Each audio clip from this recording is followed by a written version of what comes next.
see a pattern. It's a bit complicated, but if you look at it the right way, it's easy to see. This is a mathematical shape created by equations. And one of the strange things about it is it's helping us to understand how trees and flowers grow.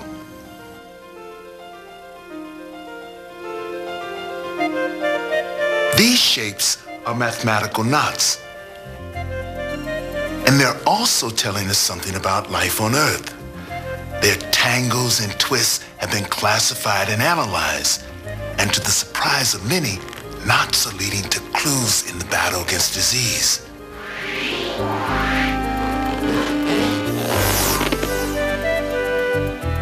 More and more, people are turning to mathematics to see and to study nature. To some biologists, there's life in the numbers. As mathematical equations unfold, nature is revealing its secrets.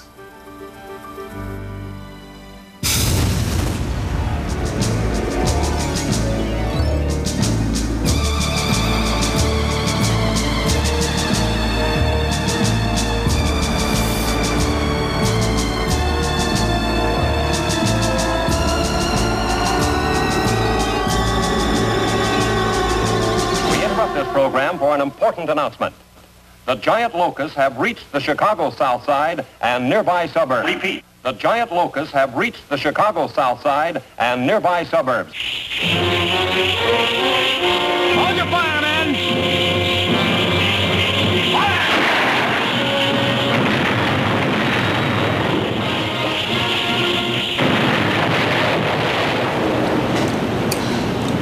I love these old movies, these old science fiction movies.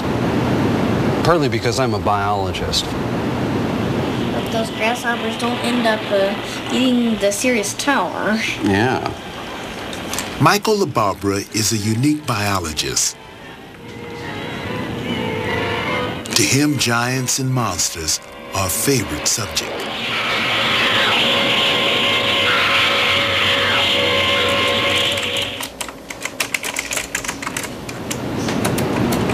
One aspect of what makes, I think, a really good scientist is keeping the curiosity alive and uncensored into your adult life.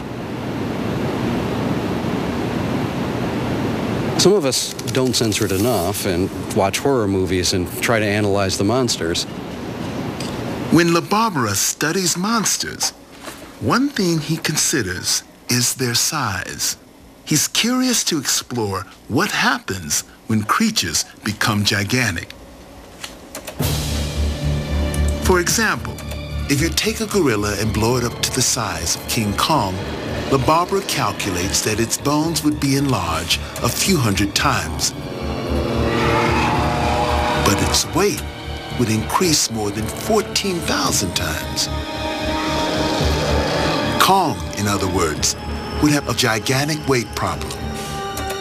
His excess fat would crush his bones, even if he were standing still.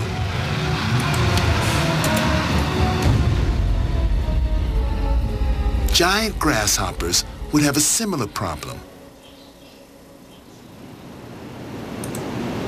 In The Beginning of the End with the giant grasshoppers. As those grasshoppers walk down the street, you ought to see the legs visibly bowing if they don't exactly buckle because of the sheer size of their body. In this movie, Them, with the giant ants, the same would have been true.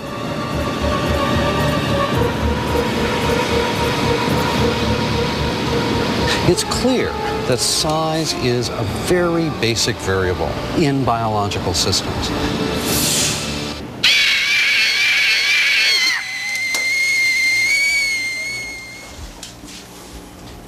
LaBarbera traces his ideas about monsters back 350 years ago to the Italian astronomer Galileo.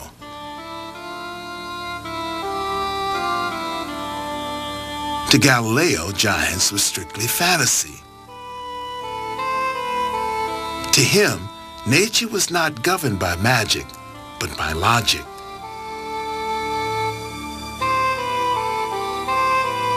Galileo illustrated that when you increase the size of an animal, its bones would grow large, but its weight increases disproportionately.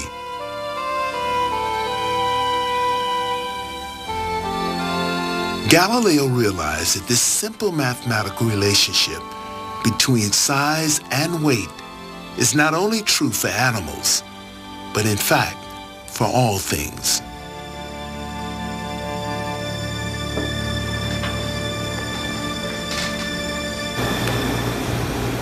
Take the sugar cube or any other shape and you increase it in size, making it larger and larger but keeping shape constant.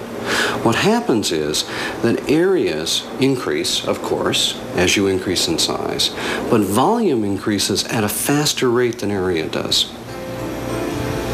To see how this works, imagine a sugar cube that is 3 times bigger than a standard cube.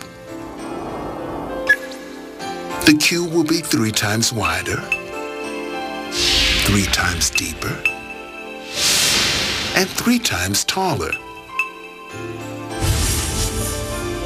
The area has increased from 1 face per side to 9 faces per side. Area increased 9 times.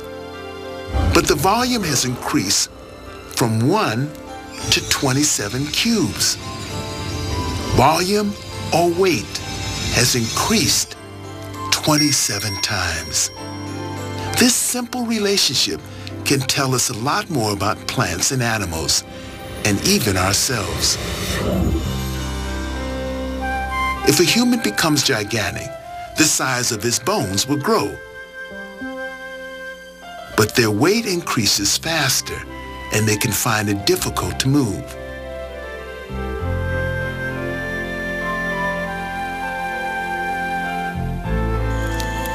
Each species is a unique size, and mathematics tells us why an ant and a gorilla can't transform into giant monsters.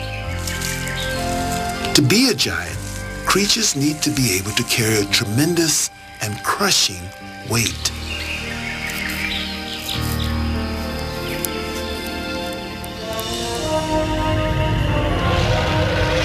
Dinosaurs were built to be big. Some had massive bones bigger than tree trunks to support their weight.